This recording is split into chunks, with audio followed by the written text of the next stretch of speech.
In the quiet village of Ujamaa, life was simple. The villagers rose with the sun, tilled their lands, and gathered in the evenings to share stories under the sacred baobab tree.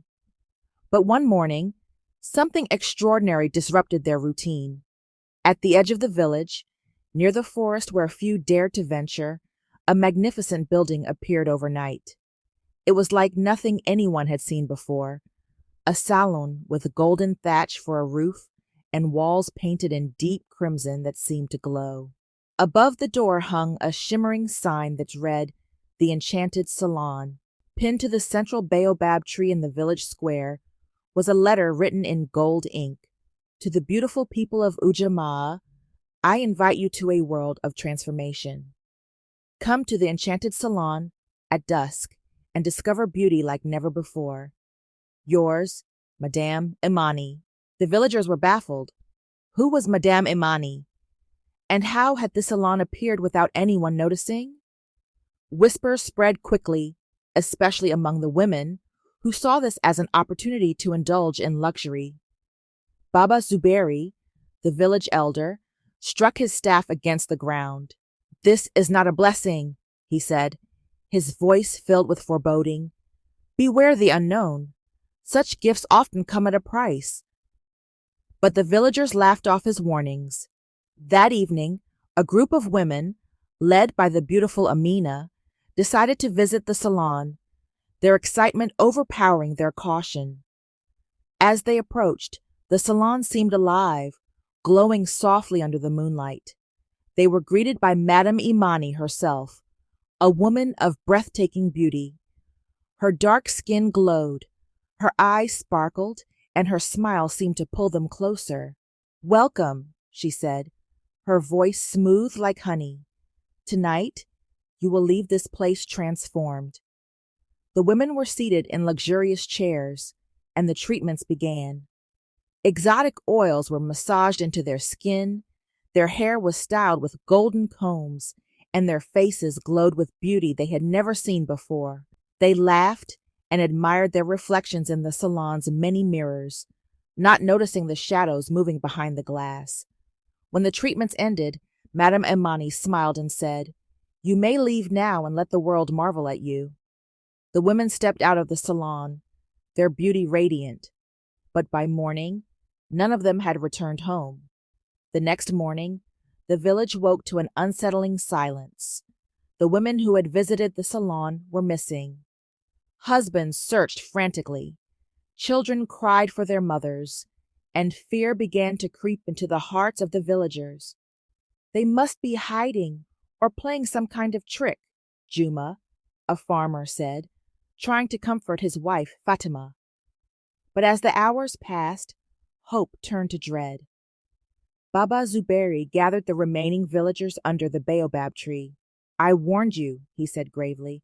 "This Madam Imani is no ordinary woman. She has trapped their souls." The villagers were skeptical, but had no other explanation. That evening, another group, this time men, decided to confront Madam Imani. Armed with torches and machetes, they marched to the salon. The salon glowed brighter than the night before, its crimson walls pulsating like a heartbeat. When the men entered, Madam Imani greeted them with her enchanting smile. "Where are our wives?" Juma demanded, his voice trembling with rage. Madam Imani raised a perfectly arched eyebrow. "Your wives?" she said softly. "They are free. They have simply chosen beauty over this village." The men stormed past her, searching the salon. But the mirrors revealed something terrifying. Shadows of the women, trapped and screaming silently. Before the men could react, the salon seemed to come alive. The mirrors shattered, and dark tendrils of smoke enveloped them. Their screams echoed through the night, and by morning, they too had disappeared. The village was now gripped with fear. Both the women and the men who entered the salon were gone. Only Baba Zuberi seemed calm. He called the remaining villagers to him and began to tell them a story from the old times. "Long ago," he said, "there was a sorceress named Imani. She was consumed by her vanity and made a pact with the dark spirits of the forest. In exchange for eternal beauty, she offered the spirits the souls of those she could lure to her domain. Her salon is no blessing. It is a prison for the unwary. The villagers were horrified, but Baba Zuberi continued. Her power is tied to a talisman, a blackened skull wrapped in golden chains. It is buried beneath the salon. Destroy it, and her curse will end. The villagers were terrified but knew they had to act. A group of brave men and women volunteered to follow Baba Zuberi's plan. Together, they prepared charms, offerings, and tools to confront the sorceress. At dusk, the group approached the salon. Armed with charms and guided by Baba Zuberi's chants, they stepped inside. The air was thick with an unnatural chill. Madam Imani stood in the center, her beauty even more radiant, but her eyes glowed with malice. "You think you can defy me?" she said, her voice echoing unnaturally. The villagers began to chant, throwing their charms at the mirrors. The spirits trapped within wailed and screamed, shaking the room. Madam Imani's composure broke, and she lunged at them with claws that sprouted from her fingers. As chaos erupted, one villager, a young boy named Kwame, found the courage to dig beneath the salon. His hands shook as he unearthed the golden skull. The ground beneath the salon was hard and unyielding, as if guarding the secret buried within. Kwame's hands trembled as he clawed at the soil with a small spade, his heart pounding with fear and determination. Around him, the chaos of the salon's resistance grew. Shadows swirled like storms, and Madam Imani's voice echoed, a mix of rage and desperation. "You dare defile my sanctuary?" she roared, her once beautiful face twisting into something monstrous. Kwame glanced up, his courage faltering for a moment as her fiery eyes locked onto him. But Baba Zuberi's voice rang out through the chaos. "Focus, child. The spirits fear you because you are close. Dig!" The other villagers fought valiantly, chanting prayers and throwing charms to hold back the dark tendrils lashing out from the shattered mirrors. Madam Imani, her elegant gown now torn and shimmering like liquid darkness, moved with inhuman speed, her claws slicing through the air. Kwame dug faster. His fingers bled as they struck something cold and unyielding. He brushed away the dirt, revealing the talisman, a blackened human skull wrapped tightly in golden chains. The air around it pulsed with dark energy, and an unholy wail filled the room. Kwame hesitated, staring at the talisman as it seemed to breathe, alive with the spirit's essence. Baba Zuberi approached, his staff glowing faintly with the protective charms tied to it. He placed a hand on Kwame's shoulder. "Do not fear," he said softly. "This is her heart, the source of her power. You must destroy it." Madame Imani let out a deafening scream. "No!" she bellowed, lunging toward them. The villagers formed a protective circle around Kwame and Baba Zuberi, holding her back with their chants and charms.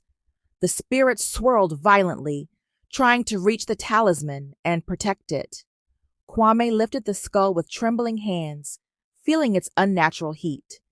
It seemed to whisper to him, pleading for mercy, promising power if he spared it. But Kwame thought of his family, his friends, and the lives that had been lost. With a final surge of resolve, he lifted the talisman high and hurled it onto the stone floor. The skull shattered into pieces, and the golden chains disintegrated into dust.